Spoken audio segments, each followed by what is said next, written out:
Hello, and welcome to the Mindful Evolution Podcast. I'm Leah Drew, your host and mind-body healing guide. This podcast is for the awareness seeker ready to go deeper, create change, and feel more empowered over their physical, mental, and emotional well-being. My intention is to be a catalyst for you as we explore topics surrounding holistic health, mindset optimization, trauma healing, emotional intelligence, and much more. I'm so grateful to have you here and to support you as we evolve in mind, body, and spirit. Let's breathe in and out. Now, let's dive in.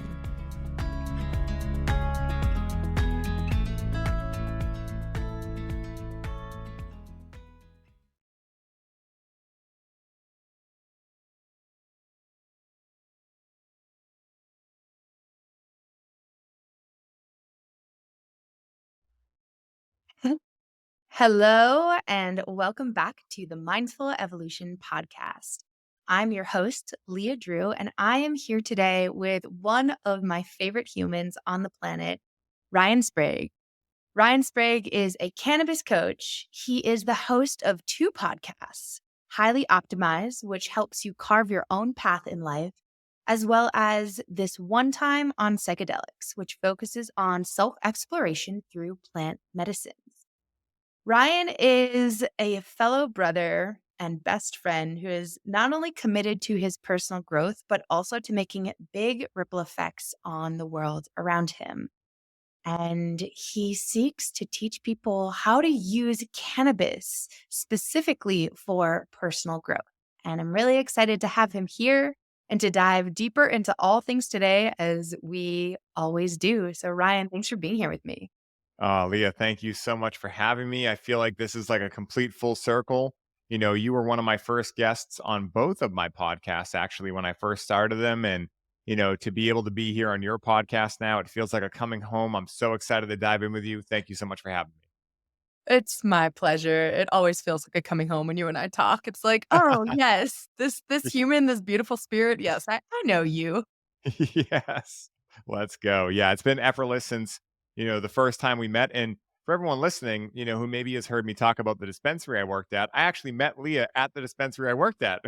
It's Yep. like so many amazing connections I made through that chapter of my life that even though that chapter is far closed at this point, you know, we've stayed close. I think you're actually the only person I've met that I'm still talking to, but I met so many people through there. I mean, of course, Rachel, you know, and people like that, but it's been amazing to watch your evolution and to grow alongside you and also get some incredible body work from you and get to be brought into diaphragmatic breathing and so many things that are key to my life now that you were the first to introduce to me. So I'm super grateful. And same to you. I feel like we've both been these like door openings into so many things in our world. And like going back and remembering like giving you body work and you talking to me about how you had these big passions and dreams to be on like Aubrey Marcus's podcast and like really get closer with Mark England. And like these people are just such good friends in your world now. And it's incredible when you connect with someone in this world that you instantly just see and you instantly are like, oh, this person is like longtime friend status, right? And when they're committed to doing the work just as deeply as you are, and you are totally one of those people in my world that from day one has just been like, I see you, I hear you, and I'm ready to dive deep and do the work with you. Yes, 100%. Like those are the best friends to have in the world because, you know, like having someone that is open to doing the work and is open to like what that represents, which is being uncomfortable a lot. Like what better people to have in your life because guess what life's going to be at certain points. It's going to be uncomfortable. Guess what it's going to do at points? It's going to ask you to get outside of your comfort zone. And so if you make a lifestyle and almost like have a hobby around being uncomfortable and getting out of your comfort zone, like that's someone I would go into any situation with and know that we're going to be perfectly okay when we come out of it. And it's rare to find those people in the world. It's rare to find that kind of safety that you feel like no matter what situation, you know, you throw us into, we're going to come out laughing like, oh my God, maybe that was intense, but you know, we came out the other side. And that's something that once again I'm eternally grateful for because like I said, it's extremely hard to find that type of connection in the world. And I'm sure we'll dive into more connection, but connection as a whole is the hottest commodity in short supply in the world right now. So to find that deep of a connection is like just the cherry on top. So yeah, it's amazing. Mm, same. I'm so eternally grateful for you and your friendship. And you're right. Like life is work sometimes, and it also requires work from you sometimes. And to have those people alongside you and resonating with you that are also really choosing to get outside their comfort zone. We were talking before we hit the record button today about how you and I just have this deep drive. What did you call it? Well, I forget the exact terminology I used. Was it there's one that I say big wave surfers. I don't think that was it though. Full send oh senderos. The Yeah, Sendero, sendero. Yep, yeah. that's what it was. Yep. You're right, you have these people in your world that are just here to choose to get uncomfortable, to fully send it, and to know that it's not gonna feel good in the experience, but like you said, come out on the other side being, like, laughing your ass off and just knowing that you're so glad that you chose to opt into that experience because it's massively expanded you. And from day one, that's something that you and I feel have had so deeply in common. We're just like, LFG, like, let's go. YOLO, you only live once, right? At least in this meat suit, and at the end of the day, like, I really think that it's not even a question of if life gets uncomfortable, right? It's when. When does it get uncomfortable, right? And so, at the end of the day, like having people around you that are open to that and welcome it in and also do it like strategically, right? Whether it's ice baths or more of like the linear logical realm of like actually like tasks you get into that are uncomfortable, or it's more of like a lifestyle when it comes to like, having hard conversations when you got to have them. Like, yeah, it sucks, but it sucks a lot more waking up 10 years from now wondering what if, right? So, like, having people around you that understand that and are embodying it, like, it's such a high, right? And like, the best example I have is like, imagine if you look at the microcosm that is the gym, right? So you have some people there that are just there because they know they have to be there. So they're there, but like they're kind of like the people in between sets that are like spending as much time scrolling their phone as they are actually working out. But then you have people there that are kind of like the opposite polarity. They're like almost like crazy with how much they're working out, right? Then you have people kind of like right in the middle that are like, hey, I'm here because I know this really matters. I'm also aware that I'm not going to push my body too much, but I am going to push it right to the limit that is sustainable. Those are the kind of people that I really enjoy spending my time with because for them, like, they're going to be able to show up better in hard conversations, right? They're going to be able to be more present. They're going to be able to open up more and connect more and understand themselves enough to be able to understand what people, places, and things resonate with them. And so, like, there's a lot of less static interference in relationships like that. And this is like no judgment to anyone in the world, but for me, like, as someone who for a long time like didn't really know who I was, knew who I wanted to become, but had no idea who I was or how I was going to get there. Like I remember being in states where, I didn't exactly know how I was going to find the answers, but I was always willing to go search for them. And I just can't resonate with people that are stuck in victim mentality and don't want to get out, right? There's a difference, right? There's people that, are like, yeah, I know I'm stuck in a rut and I don't know what to do, but I want to get out. And then there's people that just argue for their limitations all day, every day. And that's a lot of like what I see in the world. And again, no judgment, just clear discernment. And that took a long time of me being able to build up boundaries to be able to actually like keep those kind of people at arm's distance, right? Because again, like that kind of stuff is infectious the same way that positive energy is. And so I think that's one of the biggest things I found over the years is like, and I'm still learning it a lot, right? Like creating boundaries to protect my own energy and also make sure that like I can show up for the people around me that I truly love, that are truly my family, like yourself. So yeah, it's been a journey for sure. Mm. Yeah, like that ability to find balance in every aspect of your world and recognize when you're too much on one side of the spectrum or too much on the other side of the spectrum, or when something in your life is too much on one side of the spectrum or too much on the other side of the spectrum. And I know that you and I both work with clients that are here to do the work, that are here to dive deeper in themselves, that are here to expand their awareness and make choices that are more in alignment with where they want to be, how they want to feel, what they want to experience in the world. And I know you'll resonate with this, but for me, when I'm working with clients, one of the things that we do after we've taken a good hard look in, because I believe that it all starts within ourselves, is taking a look at the world around you. And so if you're listening to Ryan talk right now about having these people in your world that really are in alignment with you, or really make these choices to get uncomfortable, or you feel, or maybe you feel like you don't have these people in your world that are able to support you in the ways that you desire, it's really important to take that step back and look at the environment, to look at the people, the places, the things that are in your life, the way that you want to feel, and look at whether or not there is a clear bridge between those things. Because sometimes we have these people in our world that aren't necessarily supporting us in the expansion that we're looking and desiring to step into. And like you're saying, it's not that you can't have these people in your life, but sometimes I like to look at it as like this bullseye. And sometimes we put people on these inner rings of the bullseye because we feel like we should or we need to, when in reality, they're still in your life, but maybe placed on the outer bullseye so that you can make room for the people, places, and things on that inner circle that are in more alignment with how you want to be, how you want to experience life, how you want to feel supported, how you want to be received, right? Like all of these Definitely. things are so important to look at when, like, diving deeper into your work. Are there people around you looking at themselves? Are they choosing and opting into uncomfortable experiences? Are they choosing and opting into doing the work alongside you? Because if they're not, chances are, yes, they are going to deeply influence you, and they might even hold you back. Definitely, 100%, and that's, like, one of the hardest pills I had to swallow is that, a lot of my longtime friends, I love them, right? And I'm glad you mentioned this, like, I'm not a fan of this whole, like, cut everyone out of your life, like, cut them off, right? Like, now again, if someone's a physical abuser or someone around you is making you, like, feel scared or, like, putting you in dangerous situations, yeah, cut them off immediately, right? But, for a lot of my friends, it wasn't that they were bad people or anything like that. They just didn't have the same goals or aspirations I did, and that again doesn't make them bad people. It's not a judgment, but if I wanted to go for different things in life, I had to be around people that embodied and showed me an example of what a different life could look like.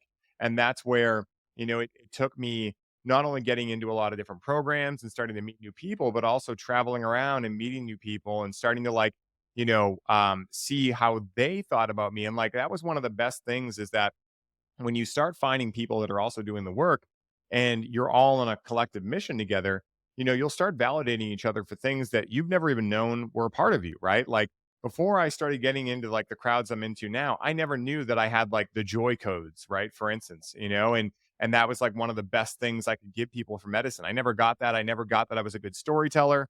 I never would have thought of myself like that. And it wasn't until being around people who were like, dude, you're really good at that. And I'm like, that what? Little old me? Like, I don't know what you're talking about, right?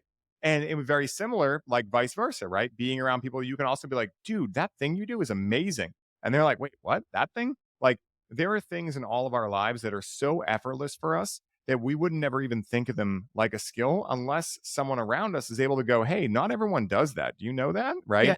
And so, like, that's how we discover our own unique magic because we all have it, right? We all are like, different players in Harry Potter, if you will, right? We all have different, magic tricks and things we can bring out. But if you're around people that are also in a disempowered state, they're going to, in an unconscious way, most of the time, try to pull you back to their level because that's where they're comfortable. And you stepping out of your comfort zone now can trigger them because they're like, oh my goodness, like, why is so and so going for these things? Right. And that can bring in a lot of challenge, right? Like, when it comes to friends and family, a lot of them won't get it. They won't get why you're doing it. They'll think all these things about you. They might even project onto you. And that's okay. Right. Like, at the end of the day, when it comes to parents, friends, etc., you know, I've never really wanted to be understood because if I'm understood, then I'm simple, right? And for me, like, I've always known that every human being is a complex creature, but yet we get dulled by society, parents, teachers, whatever, into thinking that we're normal, right? When all of us, every single person listening to this, has the ability to change the world in profound ways that the world will never be the same again, right? But the challenge is the people around you that also have that ability but aren't tapping into it are probably going to try to unconsciously pull you back to their level because that's where they're comfortable. And so it takes a lot of challenge in the beginning to just step outside of that and start asking yourself, like, can it get any better? Like, of course it can, right? But you got to put yourself in different situations around different people to see what that different is and whether or not you like it also, right? Like there was many forms of different that I experienced that I actually didn't like, right? But I wouldn't have known that unless went and tried it out. And it's kind of like with food, right? Like, I've never really understood the people that are like, "Oh, I would never try that. It's gross," right? Rachel and I go through this all the time. I used to be one of those people. And once I started trying foods and some of them became my favorite, I was like, fuck it. I'll try anything. Worst case, it's like a ew experience and like I can get over that. So when it comes to anything in life, I say I'll really try anything except skydiving. That's the only thing I think I'm sure I won't like. But other than that, like I'll try anything because how do I know if what I'm about to try isn't about to become my favorite food? The person I love most in life, the experience that is my top experience of all time. You never know if that's waiting right around the corner unless you start trying different things. So yeah, it's really accurate. Yeah, you don't know what you don't know, right? And you have to Yeah, dip your toe into the water to actually experience the temperature. And definitely. I think that's so important for people to remember, right? To expand themselves is to try these new things. Try something like nothing is going to feel comfortable when you do it the first time. Absolutely nothing. It's not going to happen. You're not going to perfect something the first time you do it. You're not going to be an expert at something the first time you do it. Failure, in my opinion, is actually one of the best ways to learn. It is the most powerful way to learn, I think, because through Mm-hmm. failure, you get to shift and you get to change and you get to learn to keep showing up in a little bit of a different way. And, for me, when I've gone out of my way to look for coaches or to hire someone to support me in my journey, it's not a matter of me looking for an expert. It's me looking for somebody that's a couple steps ahead of me that has more experience, that has been able to embody parts that I am ready to take in myself, right? Mm, And, like you said, it's about leading as an example so that someone can watch, observe, follow, right? And try. This past weekend, I was at a festival. I was at Unison Festival, and in my camp, there were two couples that brought their children with them to the mhm, festival. And it was such a powerful experience for me to observe how these individuals were parenting their children and what they were choosing to open their children to. And for me, like, if and when I ever become a parent in the world, I know in my soul that I don't want to raise a child in the general way that society raises them. I know that I don't ever want to give up the things that I love the most, which is dancing, which is self expression, which is festivals, which is traveling outside the country, just because I have a child in my life. mhm. And witnessing the responsibility that these individuals took to continue to experience the life that they have without allowing that to be taken away just because they have another life in the world was so beautiful, and it showed me what's possible. Like, one of the couples, also, let's just note that both of these children are below the age, all 3 of these children actually were below the ages of 2. One was 6 months, I think one's like 8 months old, and the other was, I believe, somewhere around 16 or 18 months. And the almost 2-year-old, cutest little girl, like, she's coming to the sets with us, like, with headphones on. She's got these adorable butterfly wings on. She's on her dad's shoulders, and she's just fist pumping on her dad's shoulders to the sets. And I was like, "That is so beautiful," because it was something that I'd never seen before, and it was a new exposure where I was like, "Wow, like, these parents are leaders in this world of raising their children differently, showing their children what's out there, allowing their children to have fun in a way that most parents think might be irresponsible or dangerous, right? But in reality, it's a matter of perspective. And that's what I think trying new things and being exposed to new things by people who are leading the way does for you. Is it gives you this perspective so that you can make your own choices and use discernment as to whether or not you want to step into that. Yeah, 100%. And, the example of children is definitely a good one because, a lot of those same people that would call that irresponsible are the same people that think it's okay to give their kids an iPad or put them in the public school system where they're going to get indoctrinated into essentially being a factory worker, right? Answering the bells. Like, the whole school system was created to essentially create worker bees. And so, again, at the end of the day, it is all perspective. Like at the end of the day, like there's many people who think cannabis will ruin your life, right? And I'm over here saying it will do just the opposite, depending on how you interact with it, right? So, very similar. It's like, is taking a child to a music festival irresponsible? Well, it depends on what type of container you're in, right? Are these parents like gone getting shit faced? Like, yeah, that's irresponsible. But are they there with their children, like allowing them to experience something beautiful and experience something different? That is the definition of responsibility. Because at the end of the day, your ability to put yourself and your children, if you have them, your family, your friends, etc., into situations where they're able to learn how to respond better is better responsibility, right? That's what that word actually means, right? Your ability to respond. And so, at the end of the day, so long as these parents aren't shit faced forgetting about their kids, like that is a definition of responsibility. But at the end of the day, someone who just hears it and hearsay would be like, oh, that's irresponsible, as they're giving their kid like their fourth ice cream cone because they don't want to deal with them. So Right. the end of the day, it's all perspective. And at the end of the day, there are no right and wrong ways to do things except for the right and wrong ways for us as individuals. And I think that's one of the biggest challenges in the world right now is that we have many people that are completely unaware of quantum physics and completely unaware that there is no objectivity to the universe. Because I think for a lot of people, that's really scary to think into. For people like you and I that welcome those experiences into our life with heroic doses of psychedelics, we're like, actually, that helps us feel a lot more safe in life, right? That nothing really matters, but it's very important you do it, right? Like that famous quote. And so at the end of the day, like I think one of the biggest challenges, aside from what I mentioned already, lack of connection, is people going around trying to put their truth on people, right? Like, oh, it's irresponsible to take a child to a music festival. It's like maybe for you because maybe you couldn't handle it, but for me, I've discerned that I can handle that, so I'm going to go ahead and do that. And I think a lot of people get triggered from that because they're unknowingly trying to control life and they're trying to control their external reality to shift how they feel internally, when that's like putting the cart before the horse, right? You're never going to have the external world fit your needs. So you must make your internal reality unfuckwithable, right? Is really what it comes down to. And that's like really, what I would surmise the work is, right? Like when we hear that term, the work, like what I always think of it is like, what is your ability to remain unfuckwithable in any current, in any storm, right? To be able to have response ability, right? The ability to respond rather than react in situations. And I know for me, a big part of that has been, not only getting out of my comfort zone, not only connecting with psychedelics, but also like really doing a lot of work internally to figure out, like, yeah, who am I? Where am I? Where do I come from? What do I come from? Where am I going? All those kind of things, be really meditating on those types of questions has helped me a lot be able to like find more unfuckwithableness internally, right? To realize that, hey, if someone else wants to believe politics isn't completely a thirst trap, go ahead, right? Die on that hill, right? But for me, I'm not going to pay attention to it because I see it for what it truly is, which is just a complete thirst trap. But if I was so gung ho on that, that I thought I had to convince everyone it was my job to tell everyone that politics is a scam, right? Then I've missed the point because it only matters what's true for me, not what's true for the next person necessarily.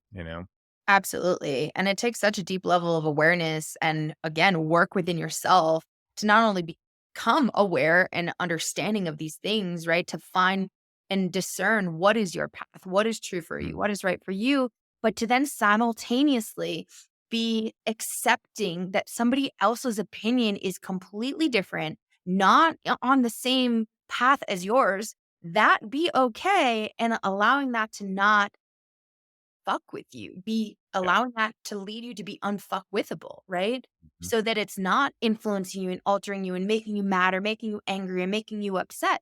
Because, like you said, the reality is no other person in this world is ever going to be the same as you. No other person in this world is ever going to have the same belief system, the same thought processes, the same experiences that you've had growing up. And all of your experiences have led to your being right now, your thoughts, your beliefs, your habits, your understandings of the world around you, and no one's had your same life. No one ever Mhm. will have your same life. So, yes, obviously they're going to have different feelings and opinions. And I think right now, some of the biggest work in the world is helping people get to recognize and understand and be accepting that other people are not going to believe the same things as them, that are not going to act in the same ways as them, and that's okay. Yeah. And that doesn't make you upset. And you can be fully accepting and loving of exactly who that person is because they're different than you. Yes, 100%. And like romantic relationships specifically are like kind of like the ultimate expression of this, right? Oh, Because yeah. I think this kind of stuff happens more than anything in romantic relationships where you just end up kind of like settling for like, well, this is what my partner likes. I don't really like it, but we can't really have that conversation because she's already said or he's already said that blah, blah, blah, blah, blah. And that's been a lot of shadow work for Rachel and I, realizing that like, we are our own individual people, right? Human beings.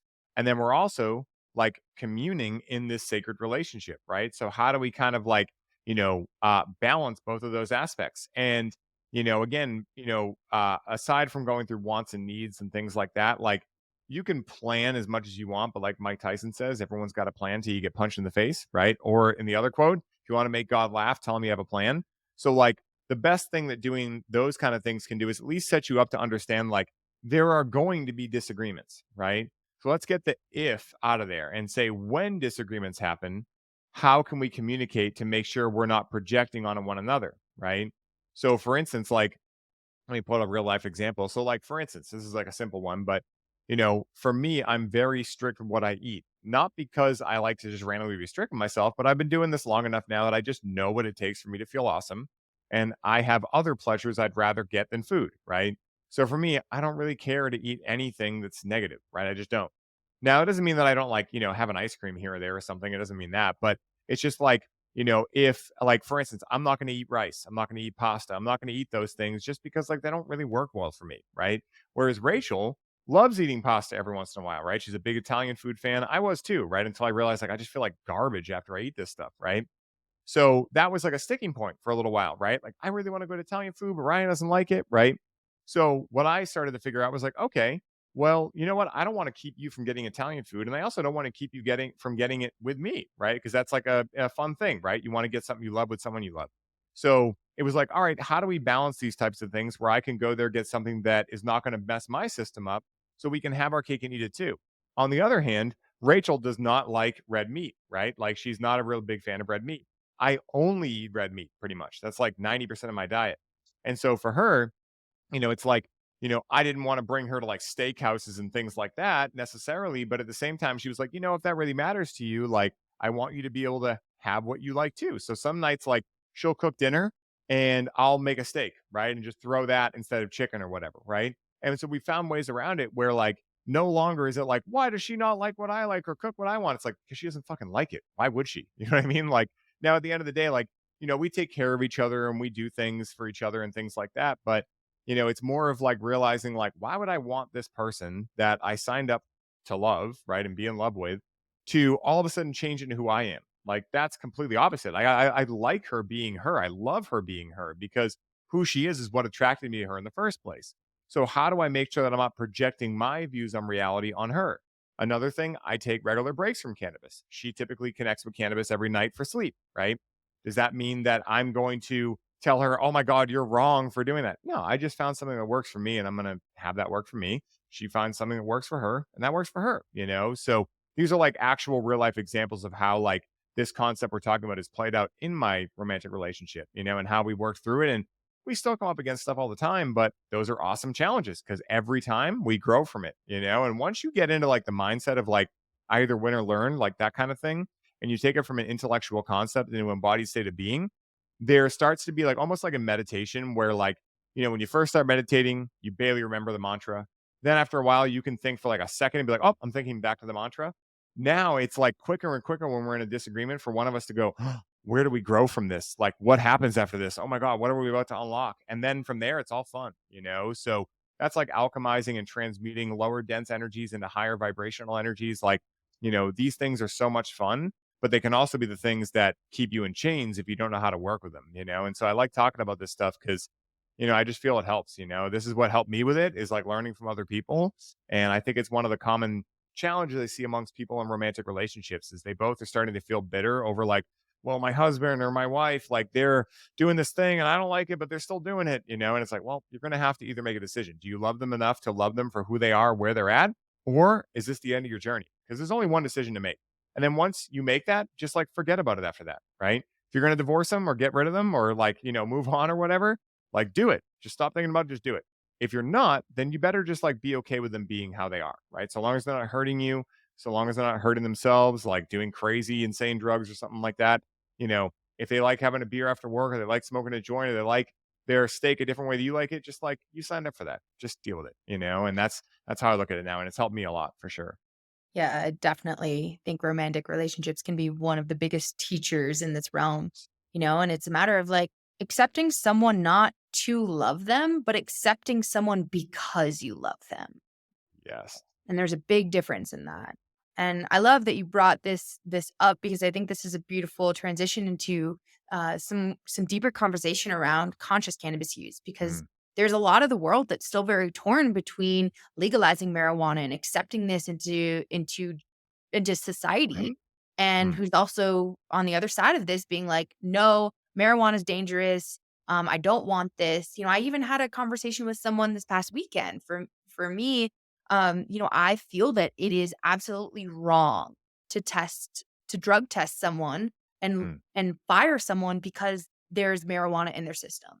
It's one Mhm. thing to monitor someone's work and in my opinion to have someone come into the job space and be high or be on marijuana and have it influence the work that they're doing. That's Mhm. one thing, right? To not want someone to bring marijuana into their job space. Mhm. It's another thing, in my opinion, to dictate what someone can and cannot do outside of their work. And I know this is a little bit of a different topic, but it still goes into this black and white challenge within society that we have right now around like marijuana being okay to utilize and also people not wanting this in society at all. And so my question to you is like what is your perspective on this and how do you see marijuana being a beneficial part to society in any ways?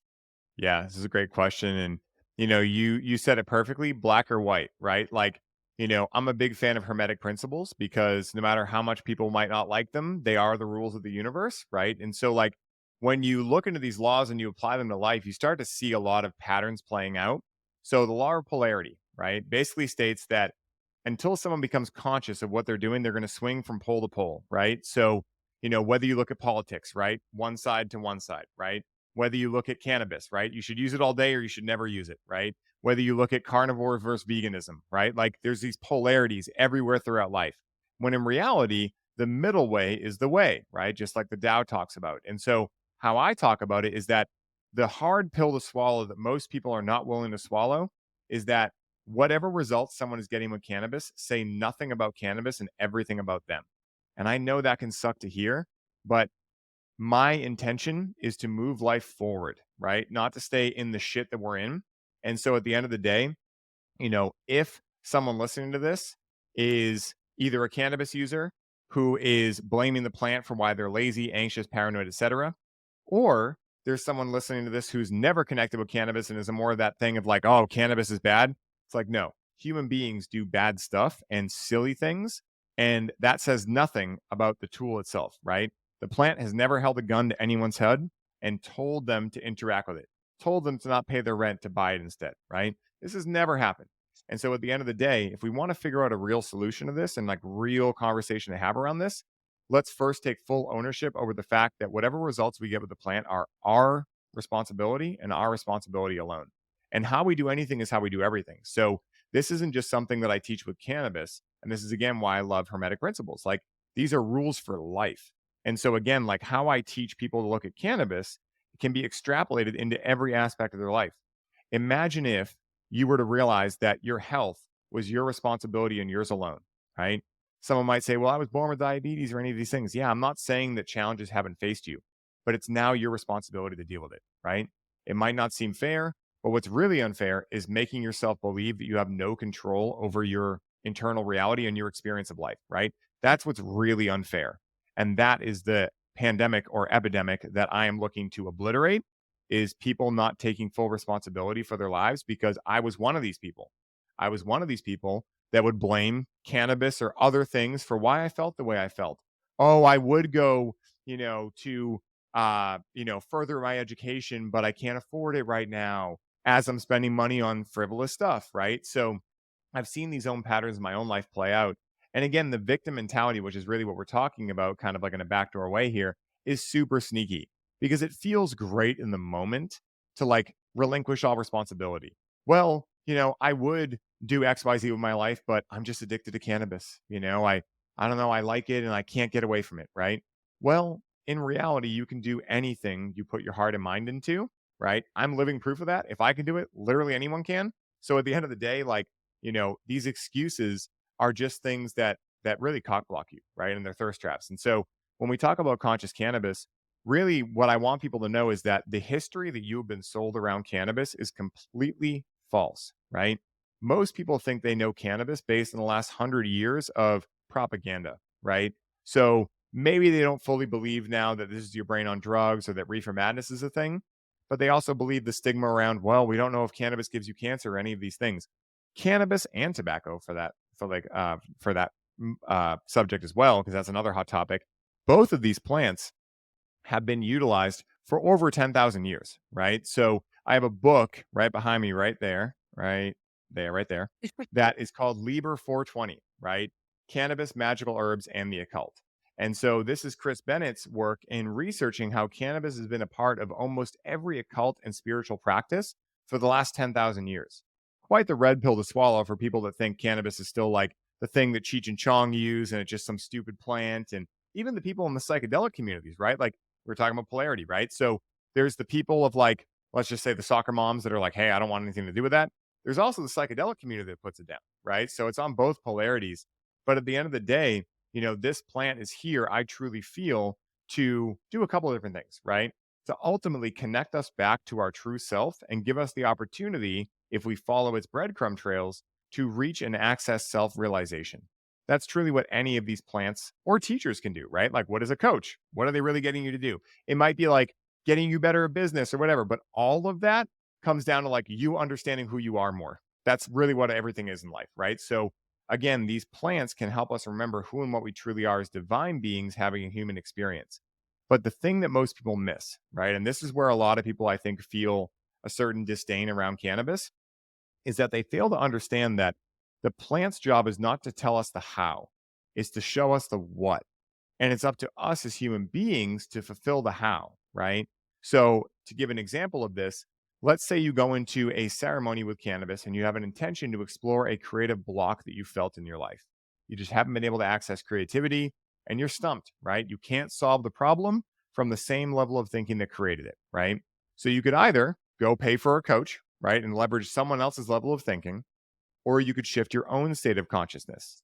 But shifting your own state of consciousness in itself isn't going to do everything, right?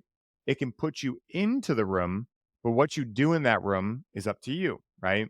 So, where most people get into trouble with cannabis, let's say, or anything, right? Insert thing here, insert coping mechanism here, is let's say they're living in a state of discomfort, right? Something is off in their life. They can't really figure out what. They connect with the plant and they find some sense of feeling better, let's just say as a generalization. Then they wrongly associate the fact that, oh, well, if I feel like dog shit and this thing makes me feel better, then I must just need more of this thing, right? And now they have done the ultimate challenge that I see in the world of cannabis, right? And really the world as a whole, right? Because how you do anything is how you do everything. They have mistaken the finger that points at the moon or sun as the moon or sun, right? And what I mean by that is like cannabis and all these things, they point towards a general truth, which is you're much more powerful than you think you are. You're much more powerful than you've been told you are. And you're much deeper and wiser and more infinite than you've been told you are, right? But the challenge is when we come back to our typical state of reality, we are now met with the unconscious stories, limiting beliefs, etc., that forced us, or I would say motivated us to seek a different state of being and a different perspective to begin with, right? So then this kind of thing happens, right? Where they just start consuming more and more cannabis and they have to, their amount keeps going up and up, things like that. So what I teach is how to access cannabis in an intentional ceremonial container, learn the ideas, right, that the plant gives us, and then be able to actually integrate those, right? Make sense of them, understand what they mean, understand like what parts work is, right? Understand what the subconscious is, understand how to access it, understand that your vessel itself, right? If you want clear communication with this plant, it takes a lot of different things. It takes being physically, emotionally, mentally, and spiritually fit, eating the right food, drinking spring water, doing all the things. And then also accessing cannabis that was grown in a high vibe type fashion, right? So versus chemical salts and pesticides, living soil, the same stuff you want your food grown in, right? And this is like another thing that I see with a lot of people is when I talk about the energy of the grower who grew it and the method of cultivation, because they can't see and measure it with their eyes, they get kind of like, frustrated because they're such in a left brain state. They're like, what do you mean? Right. But at the end of the day, we all understand, anyone who's in the health realm anyway, that, you want to buy organic food. Why? Not just because it's healthier because of how it was grown, but because the people had to put more care into it. They had to put more of their human energy, their life force into this food in order for it to be healthy without pesticides, fungicides, herbicides, rodenticides, etc. The people that are willing to do that are typically people of a higher vibration, right? They're typically not just going out to sell in bulk and make money, etc., right? They're typically in it for the right reasons. And that energy comes across the same way that grandma's chicken soup is so much better than Campbell's chicken soup, right? Why is that, right?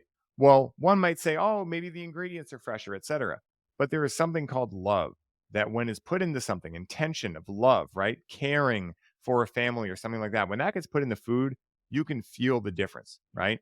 That's why all of these commercials for food always have someone's grandma cooking it, right? It's not like some dude in a suit like whipping up something super quick on the stove like he doesn't care about it, right? It's something that will connect you emotionally to what that represents. And so cannabis is very similar. And one of the biggest challenges is that in ancient times, there was very specific people designated to grow cannabis and other plant medicines as well. It wasn't just Joe Schmo that's hitting the vape and drinking Dunkin' Donuts coffee or whatever kind of coffee is laden with mold where you live. But, again, like, it wasn't these kind of people doing it. Now, again, it's not judgment for those people. Again, they're great people. They're probably great people, right? But it's just like, it's the same way that, like, it takes a certain type of person to be able to walk into a courtroom and represent someone. They will have had to like go to law school for a certain number of years. They will have had to pass the bar exam. And there's certain reasons why, because there's a certain responsibility to keeping someone's freedom, right? Or potentially risking them going to jail, right? If you're talking about the law thing. So when it comes to cannabis, it's not that anyone's bad for growing cannabis. It's just like, are you really fit to be growing a plant medicine that's then going to interact with other people's consciousness? Are you aware enough of your own energy when you're showing up to that room? Are you aware of, like, how you're cultivating the plant? If you're growing indoors, are you aware of the EMFs and the radio waves and the things that are interacting with your plant's biofield and what the repercussions of that stuff is if you don't remediate that? These are the kind of things that we dive into a lot in everything I talk about. But, to explain conscious cannabis, it's the idea of being conscious and intentional and having a real intimate relationship with this plant, because cannabis, unlike other medicines, is a shy spirit, right? It's not just going to let you in right away. It's very similar. Like, that's why I call cannabis feminine, right? Like, it's, where ayahuasca is a grandmother, cannabis is almost more of like a younger feminine spirit, right? It's kind of like standoffish a little bit. It's like, I don't know if I can trust you yet. Like, I don't know if you're really here to, like, to have me help you, or you're just using me to numb out, right? And think about the energy of the words around, like, using cannabis versus like connecting with it, right? Now, again, people can think what they want about language, but at the end of the day, like, this plant is a living entity, the same way it's been talked about for over 10,000 years. This isn't something I made up, and it's something that's been around forever, but we've forgotten about it. And we've forgotten about, once again, how you do anything is how you do everything. We've forgotten that the earth is a living being. We've forgotten that we are all one, right? We've forgotten these essential truths that without them, life gets really dark and really weird really quick. And so if I can help people in the microcosm that is cannabis tap back into, oh my goodness, I'm way more powerful than I thought I was. Oh my goodness, the world is a living being. Oh my goodness, my dharma is waking up. Oh my goodness, I'm going to leave the Garden of Earth greener than when I found it. And now I'm really motivated to figure out how, right? That's what we're doing a lot in my mastermind and all the courses I teach, is we're connecting with this plant to access where we're currently stuck in our life. Like, what is possible with cannabis that is not possible in our sober state of reality? Then we reverse engineer that and we go try things out and we figure out how someone can integrate that experience they feel with cannabis so that their entire life becomes psychedelic with no psychedelics necessary. Super powerful. That integration piece is so important because you can come to the awareness of something, but if you don't integrate that into your experience, you're not actually creating a change. Yeah, 100%. 100%. Yeah, it's like, that's one of the biggest challenges I see in the plant medicine communities. And again, I've been one of these people, so I'm not judging. I've been there too. And I get it. It And comes from a good intention, like, because again, think about the logical left brain. Like, if one of these ceremonies is good and I got that, 10 must be even better, right? So, like, I get where people get it, but, and it's also not nearly as sexy to talk about integration as it is mushrooms or cannabis or any of these things, right? But what's the sexiest thing is being able to feel the way you feel at your peak experience with psychedelics all the fucking time. What Mhm. is sexier than that, right? So I know we got to go through a little bit of like mud and stuff, right, to get to that goal, but what's better, renting your happiness or owning it? And that's like the question that I leave everyone with. Like, at the end of the day, it's like, everyone I talk to, I leave them with this. It's like, do you want to rent your happiness or do you want to own that shit? Because you can own it, but you can keep renting it too if you'd rather. And again, that's everyone's choice to discern for themselves. And I think that human beings all have to get over our addiction to suffering. If you really think about it, we all in some way have an addiction to suffering. I know I've had it, I've had to work through it, and I'm still finding levels and layers of it. But at the end of the day, like, that's the thing. The plants can't solve your life for you and make you live a different life. They can give you glimpses though. And the most important thing, right? Because, you and I can talk about how we're living an amazing life, right? But if someone listening to this is stuck in a victim mentality, they're going to be like, well, of course they can do it because XYZ excuse, right? But if you give this person an experience where they felt a different feeling, now they know in their heart of hearts that is possible. Yep. There's no one that's going to convince them that's not real, right? So that's why it's so important that I tell everyone, like, don't believe what I'm saying at face value. Like, go test it out if you discern cannabis is right for you. It's not right for everyone. So if you're listening to this and you don't resonate, it's fine. Don't worry about it, right? It's not meant for everyone. But at the same time, if it does resonate, go try it out because you might find totally different things than I found, right? This spirit helps all of us in different ways. So yeah, integration super important. I love how you brought up the aspect of like, this is a living, breathing spirit. Like the plant is a Mm, living, breathing spirit. And just thinking about, any other human that is in your life, they're a living, breathing person. How do you talk with them? How do you engage with them? How do you interact with them? And what is your current relationship with it? And how is that influencing you and affecting you? And looking at the plants, the cannabis plant in the same way, that it's a living, breathing spirit. Asking yourself, how are you speaking to it? How are you connecting to it? How are you one with it? Right? And mhm. what is your communication style like, right? Yes. Because that's going to play a huge role in your outcome and your experience with it. And and also looking at that victim mentality. Yeah, we are absolutely addicted to suffering. We are taught to be addicted to suffering. We are taught to be in alignment with the system and what the system tells us is true and is to be, right? Mhm. And stepping out of that and being an observer of that mentality and your thoughts and your actions and the stories that you tell. As we know, stories are so powerful and you have the ability to shift your entire perspective through shifting the story. And you and I both have gone into the enlifted programming and have gotten to really see, like, and it never ceases to amaze me the moment that you walk someone through a story and help them look at it from a different perspective.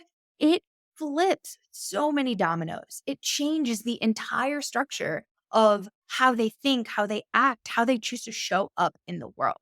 And so, Mhm. just kinda like you said, if you're someone that's sitting here in a victim mentality and you're like, "That can never be me, I can never get there." If you're someone that's sitting here and you're like, "Cannabis is not good, it is not something that is gonna support me, it's something that doesn't make me feel good." Well, maybe you haven't learned or found a way to interact with it in the way that is right for you. Some people don't like to smoke, some people love edibles. Some people can't smoke indica and they need sativa. Some people can't smoke sativa and they need indica, right? There's so many different routes of learning how to engage with the plant. And one of the things that you also brought up that I think is super important to note is like there's a different way for everyone, right? And so for Mm. you, the best way is to take breaks periodically and to disconnect and reconnect and disconnect and reconnect. For me, I do the same. I've had, times in my life where I smoke every day. I have times in my life where I'm smoking 6 or 7 times a day. I have times in my life where I'm not smoking at all, and I actually love those times because it gives me the opportunity to step out of that and reflect back onto it and look at my current relationship, look at what it was doing to benefit me, looking at how it was supporting me. Um, but really being honest with yourself and looking at what your communication style is with it. What are your current thoughts and beliefs and stories around it? And how are you currently using it? And is there a way that you might be able to shift and use it differently to actually change your own personal outcome with it? I'll share this story. My personally, my brother, he was always someone that was really against cannabis, and he had a really challenging experience happen in his life, and he went through some really intense pain, and he found that it was one of the only things at the time that was taking away his pain. And so there's so many different ways and experiences to have based off of your environment and based off of what's happening in your personal experience that will change how you interact with. 100%. I mean, in my own life, like how I got started with cannabis, I mean, I found it when I was 16 and it helped my anxiety. But, when I got into school for psychology and also school for cannabis, because I went to a cannabis institute that opened up near my house in 2011. Well, I started working with a lot of cancer patients, and seeing how like cannabis was actually curing their cancer, which I know for someone that's listening to this right now is like, oh, he said it right. But go on PubMed and look this up. Like, back in 2011 or 2012, it was really hard to talk about this stuff because everyone just told you were a snake oil salesman, right? But at the end of the day, like I've seen firsthand how cannabis can help in this way, in these deep ways. It helped my father through the end of his life when he had terminal cancer.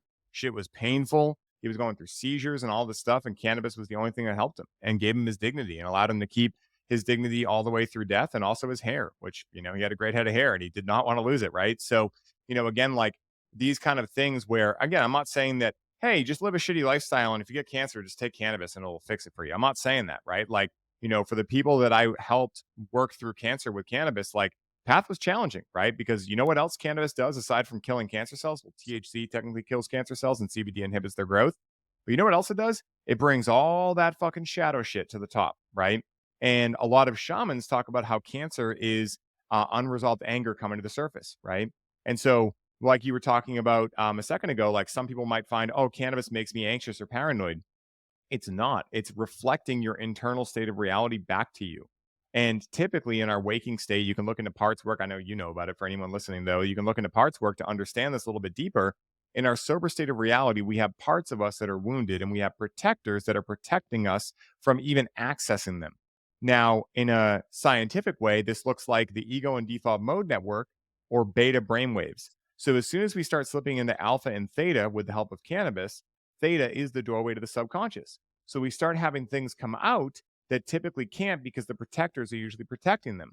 But once we're in this altered state, the protectors kind of like take a nap. And all of a sudden, these aspects of self can come forth that feel anxiety, right? That feel anxious, that feel paranoid, that feel hurt, that feel pain, that feel anger, etc. And for a lot of people, they don't know cannabis works this way. They just think all of a sudden they're having a shitty time. And why did I have a good time yesterday and I'm having a shitty time, right? But this is how the plant works. And so if you can start to begin noticing, if you're a cannabis user listening to this, when those challenges arise, start allowing those parts to be felt, right? Start feeling into them to heal them, right? Maybe if you're a more active person, get into a journal or even open up Otter. If you're like me, I like just talking things out, right? Open up Otter and start talking about what you're feeling, what it reminds you of, what thoughts, feelings, sensations, emotions, memories are coming forth, right? And you'll start to be aware of self to a much deeper degree. And then you'll start to figure out things of like, oh, that's why I get so triggered when this person brings that up. It actually has nothing to do with them. Oh my God. Now maybe you want to go have a conversation with them and be like, hey, actually, the other day when I freaked out on you, I realized actually that had nothing to do with you. Maybe this person goes, oh my God, I've had that happen too. Right. So, there's so much information that can be gained there if you choose to take ownership and start going, what is this plant showing me? Because the same way that you wouldn't blame a coach, a business coach, if they were like, cool, show me your books, and you showed them and they were like, you're supposed to be saving for taxes, right? You wouldn't be like, oh, this fucking coach, I didn't want to think about that stuff. It's like, well, why did you hire them? I think a lot of people don't realize like plant medicines weren't used as regularly as they are today back in the day, right? And that's not to judge, like people use it every day, it's whatever, right? As long as it works for you. But at the end of the day, you know, be aware that like you can use this every day, right? And connect with it, but don't be surprised when the plant works the way it was intending to work. It's like meant to bring these things to the surface so you can so you can, I wouldn't say get rid of them, but like, so you can remediate them and allow them to transform into different aspects, right? When you do parts work, a lot of like when you're dealing with this part that maybe has been angry, when you start to allow it to have its voice, it might transition to a part of you that's now like part of your divinity, or it might just take off, right? So, at the end of the day, like, you can either keep just stuffing all this stuff down, right? Like I did for many years, but eventually that shit's going to blow up, right? And worst case, it blows up on the wrong person, right? Worst case, it blows up on your romantic partner, it blows up on your children, etc. So again, this is what we teach in the Conscious Cannabis Collective is not only how to do this for self, but also how to do it for others too, because I really think the future of cannabis is cannabis wellness. And I really think that the future of life is being more intentional with our life, and so being able to tap into this power with cannabis allows you to extrapolate it into every area of your life, and so much fun. I got to pinch myself most days to make sure I'm not dreaming. That's a beautiful place to be. Ryan, what was it that like prompted you to start using cannabis differently and to start using it more in a conscious manner? That's a great question. So for me, it was actually a really funny experience, so I'm glad I get to talk about this. So I had been in the industry for years. I was never an all-day smoker. Like cannabis and I know exactly what cannabis helps me with, and it's more of like my internal state, right? So I've never been someone who could get stoned and go to work. I could never be someone that would drive with it or anything like that, right? So for me, it was always like a nighttime thing where I would get into music and my creative flow and things like that. So I thought I had cannabis figured out. I thought, I'm using a vaporizer. I'm growing all my own cannabis. I got it figured out. But what I didn't realize was when my father passed away, I didn't fully deal with that. And there were many other things too, with just, other family members passing away and things like that, that I had never fully dealt with. And then also, I was playing small in life, right? Like everyone and their mother, when I worked at the dispensary, was like, "You should start a podcast." And I was like, "I would love to, but it's not going to work because everyone's doing one, right?" So I was just like halting my development in many different ways, completely unconscious. And so then in 2019, I went to a cannabis like expo, basically called MJ BizCon. Went out there with Rachel and my buddy Devin, and we went out there to find our own investors, right? Bring lab grown cannabis to the world, and all I found out there was more suit and tie stuff that I just was not a fan of. Still not a fan of that in the cannabis world. I just think it's kind of weird and awkward to have that kind of energy in the cannabis space. So on the last night there, I asked Rachel what she wanted to do because, we kind of had a rough couple of days, right? We were kind of like just meeting a lot of these people that weren't our particular flavor of ice cream. We were starting to wonder, like, does anyone really get cannabis like this? And so I asked her what she wanted to do, and she was like, "Hey, would you like to connect with some MDMA and hit a strip club?" And I was like, "Well, while in Vegas, let's do it." Right. So I decided that we would do it. And I had never been to a strip club in my life, neither had she. So, like, super innocent walking into this. And so we went there, we had a great time. We basically just like were talking to the strippers. We heard like so many of their life goals, the businesses they were going to start. It was super fun. And I lost track of time when I was in there, and we ended up leaving way past when we were supposed to. And I was tasked with keeping track of time. So, unlike what I would usually do, like chameleon my way into making an excuse as to why it happened, I just took full accountability for it. Didn't think of anything. I was just like, yeah, this is my bad. Right. And in that moment, something shifted in me, but I didn't know what it was. So, when I was on the plane the next day going home, I started having this communication with what I now believe is my soul. And I started asking, like, what is this? What is this sensation? And my soul very like, sarcastically was like, that what you're feeling, Ryan, is emotion. And I was like, wait, like, why have I never felt like this? And they're like, well, you ever wonder why you connect with cannabis every night? You ever wonder why you stay busy all the time? You ever wonder why you're so upregulated? Yeah, you're hiding a lot of stuff for yourself from yourself. And so when I got home, I took a 3-month break from cannabis. And during this time, the first month and a half, I once again fell into the victim and I was like, oh, cannabis did this to me. Then after that, I realized, no, this was a me thing, right? Cannabis didn't hold the gun to my head. So then I took accountability for it. And what I started realizing was after 3 months, I wanted to reintegrate it into my life. So I started integrating it only on weekends because my pattern was to numb out on weekdays because I didn't like my job. So during this 3 months, I quit my job. I started the podcast. I started my business. All the things just started happening. And I started realizing, like, oh my goodness, like I can actually connect with this plant to bring more power into my life if I wield the power, the responsibility that comes with this great power. Right. And so basically, what happened then was as I was connecting with it intentionally and only connecting with it on weekends, I started realizing, like, oh shit, this plant could help me access feeling more, right? And then I can access the feelings of my future more. And then doing so, I won't say correlation equals causation, but within that year, I met Paul Check and he became a personal friend of mine. The next year, I got on Aubrey Marcus's podcast. I mean, there was a lot that happened. And I won't say it was cannabis that did it, right? Nor would the plant want to tell me that, but it was what the plant showed me and me taking action on it that allowed those things to manifest. And that is literally why I teach exactly what I teach, because I've seen it firsthand. This is not new. Like, this is literally, if you look in Chris Bennett's books, people were manifesting with cannabis long ago because it helps them connect somatically to their body. If you can feel the feelings of your future before they manifested, you can bring your future reality to you. Joe Dispenza's work, right? So all these kind of things are what allowed me to make that shift. And now it's just like a whole different reality I live in. And the people that I'm around that connect with cannabis are connecting with it in the same way and getting some very powerful results. So that's actually how I made the shift. It was really cool. It sounds like you've been able to experience a lot of changes in your health and your life and your business through shifting the way that you use cannabis. It's affected everything. And that's why, like, in the community, we talk a lot about like I must train people in physical health. I must train them in awareness of mineralizing their body, right? I must train them in all the psychedelic integration modalities and things like that.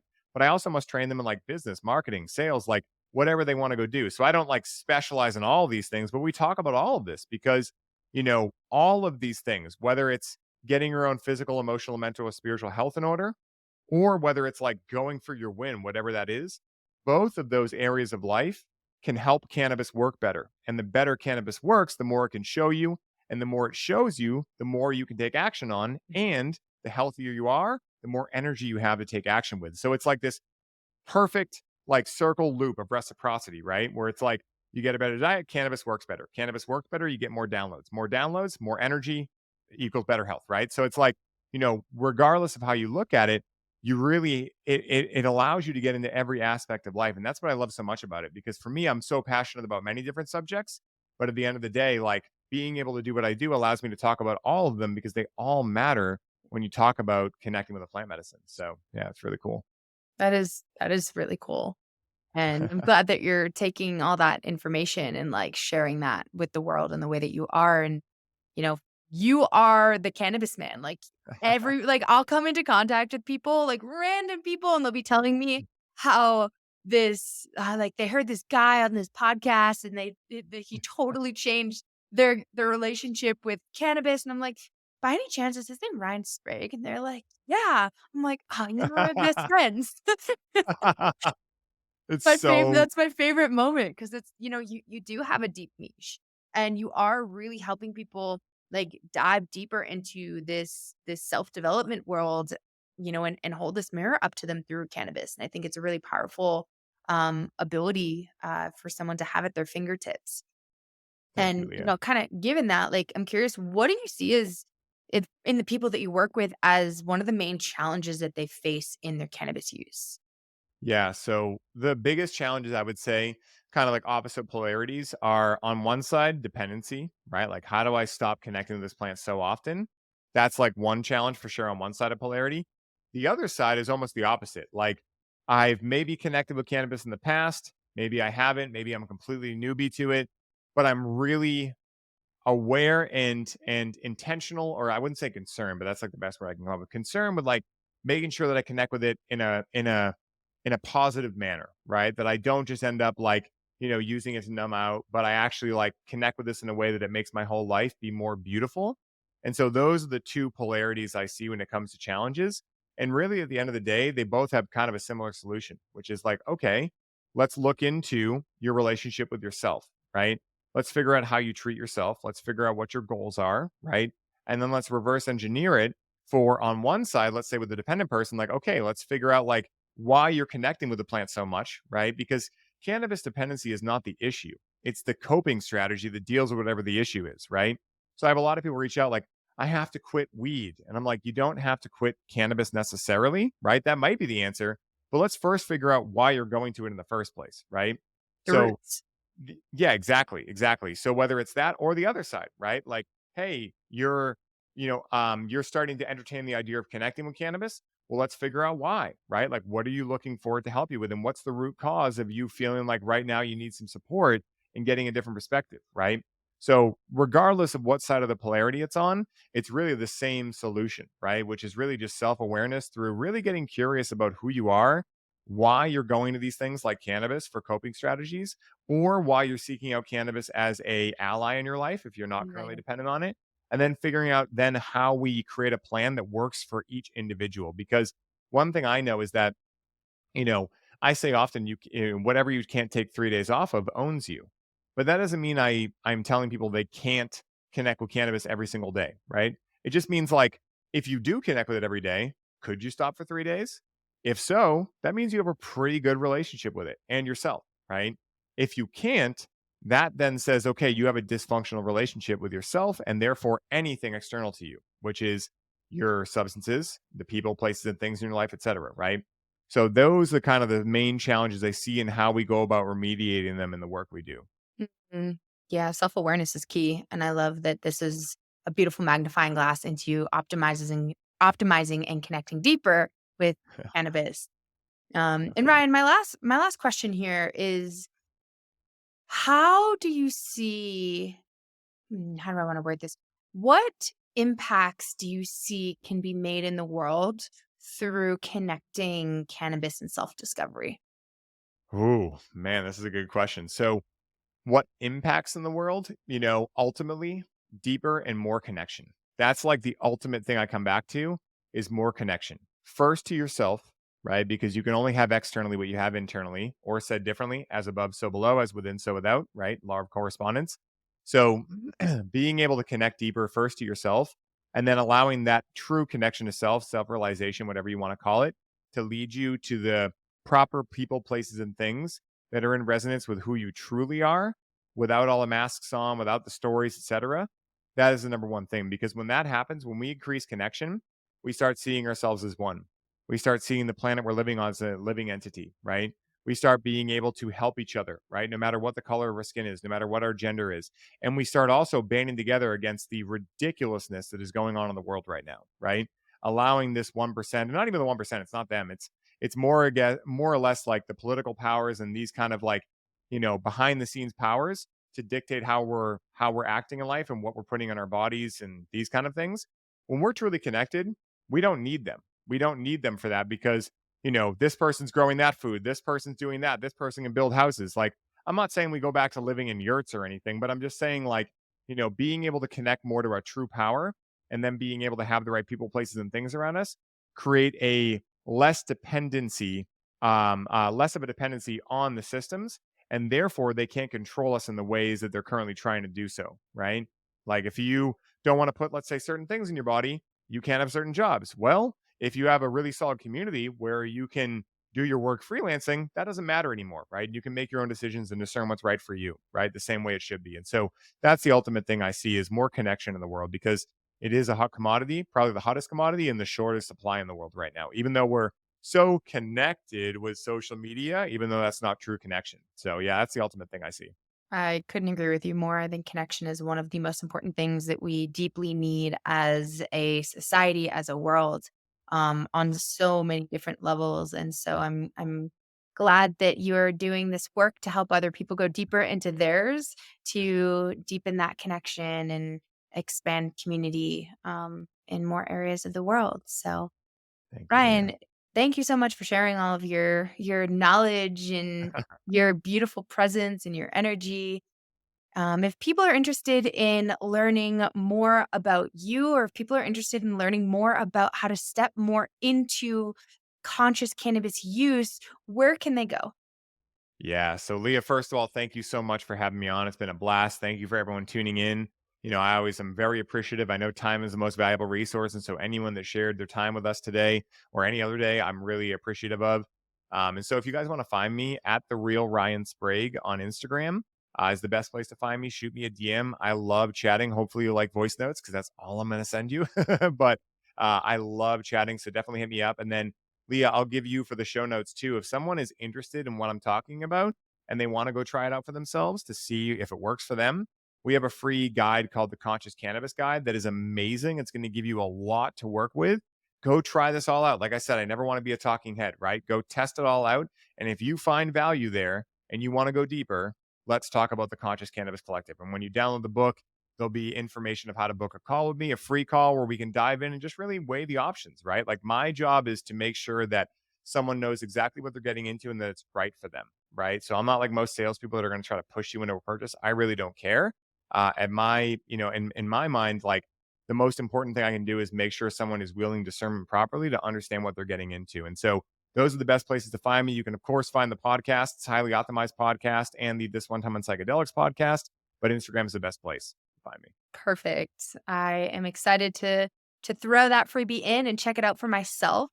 And Yes. yeah, Ryan, Thank you so much for being here. I love you. I love you. I love you so very much. I'm so grateful you're a part of my life and now part of this podcast. So I hope everyone enjoyed, and I hope to have you again here soon, Ryan. Oh, you will. All right, everyone. Thank you so much. Thank you, Ryan. Have a great rest of your day. Peace. Peace.